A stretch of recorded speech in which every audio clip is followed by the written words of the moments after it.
Guys, welcome my YouTube channel. तो दोस्त, मैं आज के इस वीडियो में पढ़ाने वाली हूँ, जिसे जानते हैं आपका लगातार चल रहा है फिजिक्स। ठीक है, 4 पार्ट आपका हो गया था, ये था 5वां पार्ट। चलिए देखते हैं कि आज इस वीडियो में क्या पढ़ने वाले हैं। तो हेडिंग में आप देख रहे हैं एकांक आवेश और प्रवैद्युतांक कूलाम के नियम की सीमाएं क्या क्या होंगी, स्थिर विद्युत और गुरुत्वाकर्षण बल की तुलना। ठीक है, तो ये वीडियो इंपॉर्टेंट होगा क्योंकि ये वीडियो थोड़ा लॉन्ग होगा, क्योंकि इसमें है डेरिवेशन। तो चलिए स्टार्ट करते हैं। पहला कि एकांक आवेश क्या है। तो एकांक आवेश पढ़ने से पहले हमने पढ़ा था कूलाम का नियम। कूलाम के नियम के ही तौर पर ये हम पढ़ेंगे। जैसे F इक्वल्स हुआ था आपका, क्या हुआ था, इसका मान था 9.10⁻⁹। यही तो फार्मूला था, Q1 Q2 और R², यही फार्मूला आपका था ना। उसके बाद क्या करना है कि यहाँ पर F का मान हमें ले लेना है 9×10⁻⁹ ले लेना है। आवेश यहाँ पर हमें देखना है कि Q1 बराबर है Q2 के, और ये दोनों बराबर है कुल आवेश के। ठीक, और R हम मान लेते हैं दूरी आपको 1 मीटर। ठीक, अभी खाली गौर करना, परिभाषा इसी के माध्यम से मैं बनाने की कोशिश करूंगी। ओके, उसके बाद यहाँ पर देखना कि ये घटना जो होगी वह वायु या निर्वात में होगी, वायु या निर्वात में होगी, निर्वात में होगी। ठीक, तो यहाँ पर एकांक आवेश क्या है, इसी फार्मूले के माध्यम से हम यहाँ पर कथन में लिखेंगे। ठीक है, यदि पीडीएफ जाते हैं तो डिस्क्रिप्शन में आपको पीडीएफ पूरा मिल जाएगा, यहाँ पर समझाने की कोशिश करूंगी। ठीक है, तो यहाँ हम इसका कथन कह सकते हैं कि वायु या निर्वात में, वायु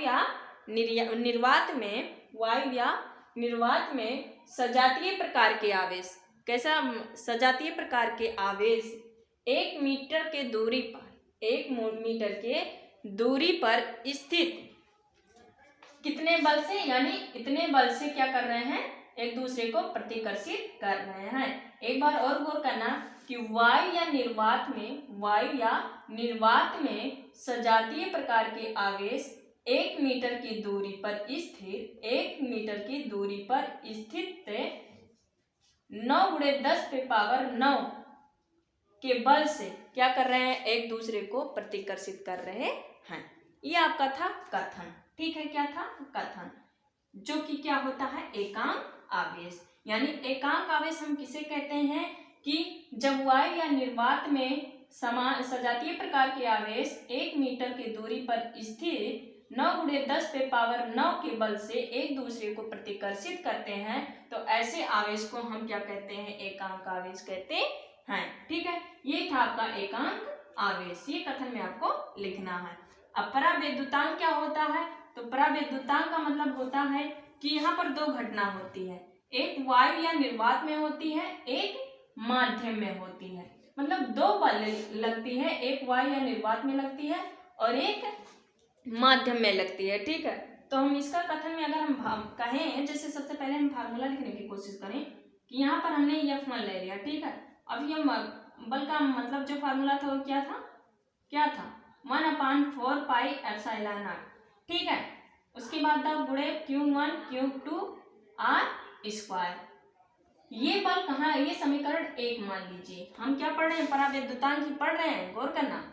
ठीक, इसको हमने समीकरण 1 ले लिया और इसको F2 मान लिया। ठीक है, क्योंकि F2 जो हो रहा है वह कार्य कहाँ हो रहा है, माध्यम में, तो इसको हम मान लेते हैं 4π क्या होता है ε0।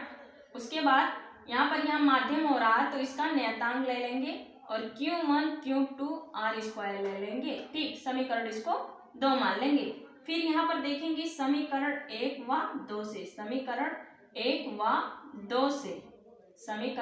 व 2 से देखेंगे तो हम कह सकते हैं, अगर इसका समीकरण 1 व 2 में क्या कर दें, भाग कर दें, तो हमें क्या मिल जाएगा, यानी F1 F2।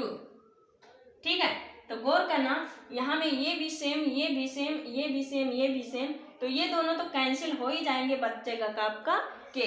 तो के यही तुम्हारा क्या होता है, परावैद्युतांक होता है। क्यों के को ही परावैद्युतांक कहते हैं। ठीक, क्योंकि अलग अलग टीचर अलग अलग के डिफिनेशन बताते हैं, मतलब अलग अलग रूल बताते हैं, तो ये रूल मेरा है। ठीक, यहाँ पर कैसे परिभाषा में लिखना है कि किसी वायु या निर्वात में लगने वाला बल, किसी वायु या निर्वात में लगने वाला बल तथा किसी माध्यम में लगने वाले बल के अनुपात को ही परावैद्युतांक कहते हैं। मैंने क्या डिफिनेशन लिखवाया? बिल्कुल नहीं लिखवाया, मैंने फार्मूला लिखवाया और फार्मूले के माध्यम से ये डिफिनेशन बताने की कोशिश कर रही हूँ। ठीक, तो हमने यहाँ पहले लिया था वायु या निर्वात में लगने वाला बल, फिर हमने लिया था किसी माध्यम में लगने वाला बल, फिर दोनों के अनुपात को ही हम परावैद्युतांक कहते हैं, यानी हमने दोनों को भाग किया तो हमें परावैद्युतांक मिल गया। ठीक, तो ये परावैद्युतांक का फार्मूला होता है। ठीक, एक बार डिफिनेशन बताने की कोशिश करूंगी कि वायु या निर्वात में लगने वाले बल तथा किसी माध्यम में लगने वाले बल के अनुपात को ही परावैद्युतांक कहते हैं। ठीक, आई समझ में आई गई होगी। अब चलते देखते हैं कूलाम के नियम की क्या सीमाएं होती हैं। तो इसको भी यही बताने की कोशिश करूंगी कि पहले सीमा तो वह होती है कि क्या होता है, इसमें दो बिंदु होना चाहिए। इसकी पहली नियम कह रही है कि इसमें दो बिंदु होना चाहिए, होती भी है, दो बिंदु होती है। और दूसरा नियम यह कहता है कि दोनों बिंदु पर जो आवेश उत्पन्न हो वह स्थिर आवेश हो, इधर उधर चले नहीं। ठीक, अस्थिर ना हो, स्थिर हो, जो आवेश हो वो एक जगह पर स्थिर हो। दूसरा नियम यह कह रहा, और तीसरा नियम यह कह रहा है, इसकी तीसरी सीमा यह है कि इसकी दूरी जो होती है r, वो कम से कम 10⁻⁻15 ही होना चाहिए इसका मान। ठीक, तो ये तो हो गई थी कूलाम के नियम की सीमाएं, जो कहती हैं कि दो बिंदु हो और दोनों बिंदु पर जो आवेश हो वह स्थिर हो और दूरी हो 10⁻⁻15 ही होना चाहिए। ठीक, अब चलते हैं देखते हैं कि स्थिर विद्युत और गुरुत्वाकर्षण बल की तुलना। ये डेरिवेशन थोड़ा लॉन्ग होगा। ठीक है, तो इसको ऐसे लिखना चाहिए। नोट्स में पीडीएफ में डिस्क्रिप्शन में डाली दूंगी। ठीक, अब इसको हम मिटाते हैं, इसको मैं मिटाती हूँ। अब यहाँ गौर करना चाहिए, देखते हैं स्थिर विद्युत और गुरुत्वाकर्षण बल की तुलना। तो स्थिर विद्युत जो दिए थे वो दिए थे कूलाम, और गुरुत्वाकर्षण बल जो दिए थे वो दिए थे न्यूटन। यानी कूलाम का फार्मूला जो होगा वो, उसकी तुलना हमें किससे करनी है? न्यूटन के नियम से, न्यूटन के नियम से। ठीक है, तो चलिए देखते हैं कि कूलाम ने दिया था कौन सा फार्मूला, एक बराबर। और इसको डेरिवेशन को करने से पहले हमें ये मालूम होना चाहिए इलेक्ट्रॉनों का मान। जैसे इलेक्ट्रॉन का मान होता है, यानी इलेक्ट्रॉन का आवेश जो होता है वो 1.6 × 10⁻⁻19 होता है, यहाँ माइनस होगा। ठीक, और प्रोटॉन का मान होता है, जो इलेक्ट्रॉन का होता है वही प्रोटॉन का होता है।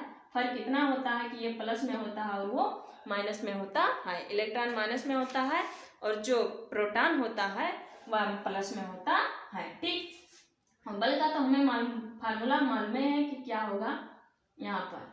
ठीक, 9 × 10⁻9 ही होगा। ठीक, तो ये तो पता ही है हमको।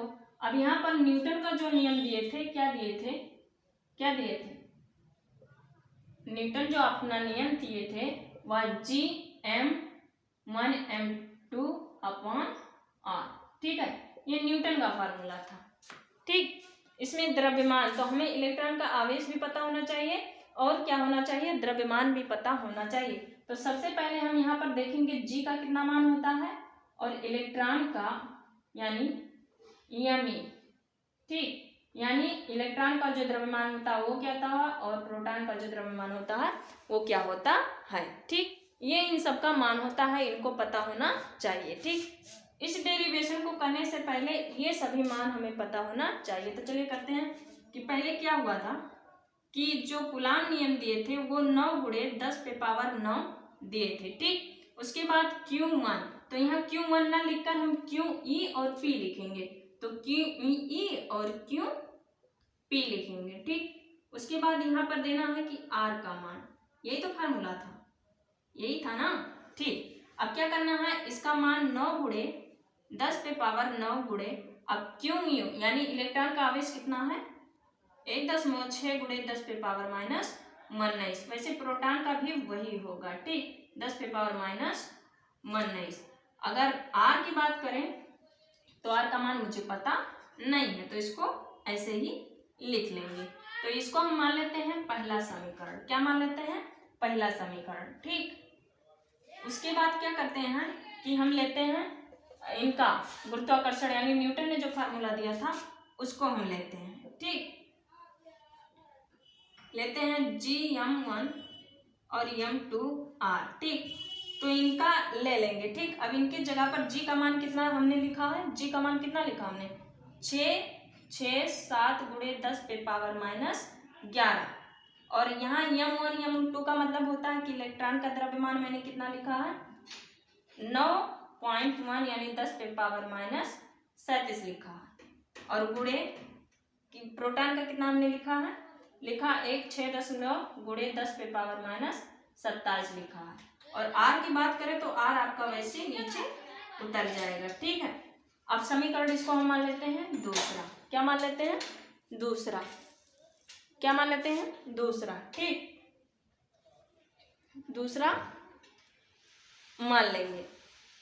तो समीकरण 1 और 2 में हम क्या कर देंगे, भाग कर देंगे, यानी F1 और F2 से। इसको GM बोले या F2 यहाँ पर रख देते हैं। ठीक है, F2 कर देते हैं। तो क्या करेंगे, जब भाग देंगे तो ये चला जाएगा, R से क्या होगा कैंसिल हो जाएगा। और अगर हम इन दोनों में भाग करें तो उसका जो मान निकल कर डायरेक्टली आना, आप कैलकुलेटर के माध्यम से कर लेना, यहाँ पर जगह कम है, कि इन समीकरण 1 और समीकरण को जब हम भाग करेंगे तो डायरेक्टली इसका जो मान आएगा वो आएगा 2 7 गुणे 10 पे पावर आएगा 39। कितना आएगा 39 आएगा। यानी इन दोनों का जब हम भाग करेंगे तो उसका डायरेक्टली जो मान आएगा वो यही मान आपका आएगा। तो इसका तुलना यानी हम इस फार्मूले के माध्यम से क्या कह सकते हैं, हो जाएगा कि नहीं हो जाएगा, ये मान आपका आ जाएगा। ठीक, अगर हम बात करें तो इसको F2 को उधर, F2 का मतलब इसका क्या गुरुत्वाकर्षण बल वाला है, तो F1 को यहाँ रखेंगे और F2 को उधर भेजेंगे तो ये मल्टीप्लाई हो जाएगा इससे। ठीक है, इससे हो जाएगा। तो हम क्या कह सकते हैं, जो स्थिर विद्युत है वह गुरुत्वाकर्षण बल के कितना 10 पे पावर 39 गुना है, यानी इसका मान बोलकर इसके गुना हम कह सकते हैं, इसका यही तुलना था। ठीक, तो ये आपका था इतना 4 पॉइंट यहाँ पर आज बताया गया है। नेक्स्ट मिलते हैं अगले वीडियो में, क्योंकि वीडियो लॉन्ग हो जाएगा।